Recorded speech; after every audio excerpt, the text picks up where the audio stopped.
Jail में क्या फ़र्क पड़ेगा, जेल में चला जाऊं, किताबें पढ़ लूँगा, बड़ी मुझे टाइम मिल जाएगा। लेकिन मुझे खौफ ये है कि मुझे ये अगर हटाएंगे और ये समझते हैं कि अगर मैं रास्ते से हट गया तो कौम सो जाएगी। इनका ये ख्याल है कि अगर इमरान खान को हटा दिया जाए तो ना ये कैंपेन कर सकेगा, कुछ करेगा, तो तहरीक इंसाफ भी आहिस्ता आहिस्ता ख़त्म हो जाएगी। जो भी मुझे पकड़ते हैं, आज पकड़ते हैं, कल पकड़ते हैं, मैं सारी कौम को ये कहता हूं कि आपने अपने हकूक के लिए सड़कों पर निकलना है। ये वो लोग हैं जो टेलीफोन करके तो फैसले करवाते हैं जजेस से। ये वो लोग हैं जिन्होंने डंडे से अटैक करके सुप्रीम कोर्ट को एक ईमानदार, दयानतदार चीफ जस्टिस को इन्होंने फारग करवाया और फिर रिश्वत चलाई, बाकी जजेस खरीदे। जेल में क्या फ़र्क पड़ेगा, जेल में चला जाऊं, किताबें पढ़ लूँगा, बड़ी मुझे टाइम मिल जाएगा। लेकिन मुझे खौफ ये है कि मुझे ये अगर हटाएंगे और ये समझते हैं कि अगर मैं रास्ते से हट गया तो कौम सो जाएगी।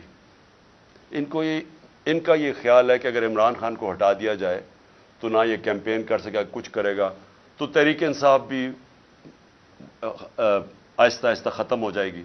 और ये जो लोग हैं इन्होंने तो फिर से कबूल कर लेना जो भी हो। तो इसके ऊपर मेरी जान भी खतरे में है और ये मुझे जेल में डालना चाहते हैं।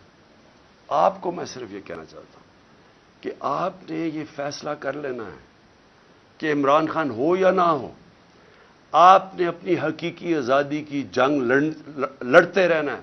ये जहाद है आपके लिए और इसी में आपका मुस्तकबिल है। अगर ये हम कामयाब हो जाते हैं इस टाइम पे, ये मुल्क बदल जाएगा। जो मैं नया पाकिस्तान की बात करता हूं, वो नया पाकिस्तान आ जाएगा आपका, उस रास्ते पे हम निकल जाएंगे। लेकिन जुल्म के निज़ाम पे कभी भी कोई माशरा ऊपर नहीं जा सकता। कुफर का निज़ाम चल जाएगा, जुल्म का निज़ाम नहीं चल सकता। हज़रत अली का कौल है, ये निज़ाम कभी भी नहीं चलेगा। और आपके सामने जिधर हम गिर चुके हैं, आपको पता है कि क्यों है, कि जब आप उन चोरों को एनआरओ दे दें और बेचारा गरीब आदमी जेलों में रहे तो उस कौम की तो कोई मुस्तकबिल नहीं है। इसलिए जो भी मुझे पकड़ते हैं, आज पकड़ते हैं, कल पकड़ते हैं, मैं सारी कौम को यह कहता हूं कि आपने अपने हकूक के लिए सड़कों पर निकलना है। जानवरों और भेड़ बकरियों में यह फर्क होता है, भेड़ बकरियां सारे जुल्म सह जाती हैं। इंसान का बड़ा मकसद होता है, वो जुल्म का मुकाबला करता है, वो जहाद करता है और वो एक माशरे को जिंदा कर देता है। हजरत इमाम हुसैन की जो शहादत थी, वो सारी दुनिया के लिए, मुसलमानों के लिए एक चीज सामने आ गई कि जो राय हक है उसके लिए अगर आपकी जान भी चली जाए, आप अपने माशरे को जिंदा कर देते हैं। जिस तरह अल्लामा इकबाल ने कहा कि वो करबला की सोच से सारा वक्त मुसलमान रेवोल्यूशनरी स्पिरिट में रहता है, अपने आप को फिर से खड़ा करता है कि मैंने राय हक पे खड़ा होना है। ये सीधी सीधी जंग है चोरों की और राय हक की। और इसके लिए मैं फिर से कौम को अपील करता हूं, मैं हूं या ना हूं, आपने इस जंग, इस जहाद से हटना नहीं है। क्योंकि अगर आप हट गए तो ये सारा पाकिस्तान का मतलब खत्म हो गया। फिर ये बहुत बड़ा धोखा था पाकिस्तान। ये वो लोग हैं जो टेलीफोन करके तो फैसले करवाते हैं जजेस से। ये वो लोग हैं जिन्होंने डंडे से अटैक करके सुप्रीम कोर्ट को एक ईमानदार, दयानतदार चीफ जस्टिस को इन्होंने फारग करवाया और फिर रिश्वत चलाई, बाकी जजेस खरीदे। मैं सुप्रीम कोर्ट को आज, अपने सारे जजेस को सिर्फ रिक्वेस्ट कर रहा हूं कि आपने आइन के साथ खड़े होना है और जमहूरियत के साथ खड़े होना है। क्योंकि अगर इस वक्त जो इनकी कोशिशें हैं, ये इलेक्शन नहीं करवाना चाहते, ये इलेक्शन से किसी ना किसी तरह निकलेंगे। ये कत्ल करवाएंगे लोगों को, ये बड़े नामों को कत्ल करवाएंगे, धमाके करवाएंगे सिर्फ इलेक्शन से निकलने के लिए। ये हर बहाना इस्तेमाल करेंगे कि जी पैसे नहीं है तो पता नहीं क्या सेंसस हो गया तो ये हो गया। ये हर चीज इस्तेमाल करेंगे किसी ना किसी तरह इलेक्शन से निकलने के लिए, क्योंकि इलेक्शन में इनकी मौत है। इनको पता है कि पाकिस्तानी कौम इनसे मुतनफिर हो चुकी है, वो इनके खिलाफ खड़ी हो गई है। सारे बाई इलेक्शन में वाजे हो गया कि ये धांधली के बावजूद, सारी मशीनरी इस्तेमाल करने के बावजूद ये नहीं जीत सकते। इसलिए ये इलेक्शन से भाग रहे हैं। और मुझे खौफ ये है कि ये किसी ना किसी तरह ये माफिया عدلیہ کے اندر پھوٹ ڈال کے اس کو تقسیم کر کے یہ کوشش کریں گے الیکشن سے نکلنے کے لیے.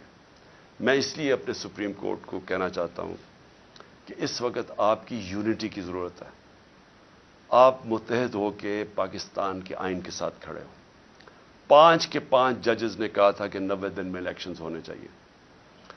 اب پختونخوا میں دیکھ لیں, گورنر صاحب کہہ رہے ہیں کہ جناب وہ الیکشنز ڈیلے کرنے کے چکر میں ابھی تک انہوں نے اناؤنس نہیں کیا. اور جبکہ سب کو پتا ہے کہ اب ہمارے پاس ٹائم جو ٹائم تھا الیکشن کروانے کا وہ کم ہوتا جا, ہم آگے نکل گئے. 30 اپریل جانا بھی غلط تھا کیونکہ آئین تو اجازت نہیں دیتا تھا, لیکن کیونکہ انہوں نے جان کے سیبوٹاج کرنے کی کوشش کی 30 اپریل دینی پڑی. تو یہ اس سے بھی آگے جانے کی کوشش کر رہے ہیں. اس لیے میں اپنی عدلیہ کے ساتھ عدلیہ کو صرف قوم کی طرف سے پیغام دینا چاہتا ہوں. قوم آپ کے ساتھ کھڑی ہے. قوم وہ اور ہم وہ لوگ ہیں جو صرف اور صرف آپ سے انصاف چاہتے ہیں, آپ سے جو اس ملک کا آئین ہے اس کی دفاع چاہتے ہیں. یہ جو مافیا ہے یہ جب فیصلہ ان کے خلاف آتا ہے یہ اٹیک کر دیتے ہیں سپریم کورٹ کو, اور جب فیصلہ ساتھ آتا ہے تعریفیں شروع کر دیتے ہیں پریشرائز کر کے. میں آپ کو صرف آخر میں ریمائنڈ کروا دوں کہ جب جو دھاندلی کے اوپر سپریم کورٹ میں کیس چلا تھا 2015 میں, وہ ہمارے خلاف کیا, ہمیں بڑی تکلیف ہوئی. ایک دفعہ بتائیں کہ میں نے اس کی کوئی تنقید کی ہو, ہم نے ایکسیپٹ کر لیا. پھر جب میں نے اپنی اسمبلیز ڈیزالو کی اپریل کے اندر, پچھلی اپریل میں نے الیکشنز اناؤنس کر دیے, سپریم کورٹ میں کیس چلا گیا. سارا جو سپریم کورٹ میں بات چیت ہو رہی تھی وہ ساری ہو رہی تھی کہ الیکشنز میں اب چلے جائیں, اور وہ چلے جاتے ملک بچ جاتا اس عذاب سے. لیکن الیکشن کمیشنر نے وہاں کہا جی میں 3 مہینے میں الیکشن ہی نہیں کروا سکتا, اور وہ فیصلہ ہمارے خلاف چلا گیا. بڑی تکلیف ہوئی ہمیں. ایک دفعہ بتائیں کہ میں نے تنقید کی ہو اس کی, لیکن یہ ہر فیصلہ جو ان کے خلاف جاتا ہے اس کے اوپر یہ بلیک میل کرتے ہیں, نام لے لے کے ججز کے خلاف بات کرتے ہیں. اور اس لیے ضرورت ہے سارے ملک کو کہ اگر ہم نے اب آگے جانا ہے, اور اس کی ملک کی بچت ہی رول آف لا میں ہے. ملک بچے گا تب جب قانون کی حکمرانی ہوگی. وہ اس کی دفاع کرنی ہے سپریم کورٹ نے, اور ہم صرف آپ سے اپیل کر سکتے ہیں کہ یہ آپ کو ہر پریشر ڈالیں گے, ہر وہ نامعلوم افراد سے پریشر آئے گا, ان چوروں سے آئے گا, یہ رشوت بھی یہ خریدتے بھی ہیں. میں آپ سے ریکویسٹ کروں گا کہ قوم ساری آپ کی طرف دیکھ رہی ہے, اور ہم صرف چاہتے ہیں کہ جو سب نے کہا تھا آئین کے اندر 90 دن میں الیکشنز, اس کے ساتھ آپ کو پوری طرح کھڑا ہونا چاہیے. اب میں الیکشن کمیشن کے اوپر آپ تیسری بات کرنا چاہتا ہوں. دیکھیں الیکشن کمیشن, مجھے جتنی تکلیف الیکشن کمیشن سے ہے کسی کو نہیں ہے. انہوں نے میرے اوپر آپ نے ایلیگیشن لگائی توشہ خانہ کی.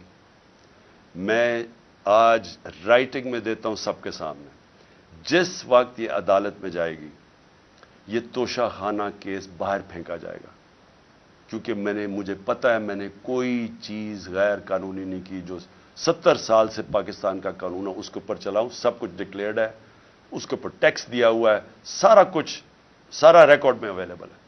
لیکن مجھے پتہ ہے کہ اگر یہ توشہ خانہ کیوں یہ چھپ رہے ہیں, بتا نہیں رہے کہ جی باقی لوگوں کے توشہ خانہ میں کیا ان کی تھی. جس وقت وہ سامنے آئے گا قوم کو پتہ چلے گا کہ توشہ خانہ میں باقی لوگوں نے کیا کیا ہے. باقی حکم جو پرائم منسٹرز تھے, جو پریزیڈنٹس تھے, جو آرمی چیفز تھے, یہ کیا کرتے رہے توشہ خانہ کی گفٹ سے. وہ انشاءاللہ اگر یہ پورا کیس کھلے تاکہ پتہ تو چلے لوگوں کو توشہ خانہ کیا ہے. تو مجھے بڑی تکلیف ہے کہ میرے اوپر انہوں نے کردار کے اوپر انہوں نے یہ جو اٹھایا ہے الیکشن کمیشن نے. اور پھر فورن فنڈنگ, یہ بھی ہمیں گھسیٹا ہے میڈیا ٹرائل کے تھرو. پتہ چلا وہ فورن فنڈنگ ہی نہیں ہے, اب پتہ چلے پروہیبٹ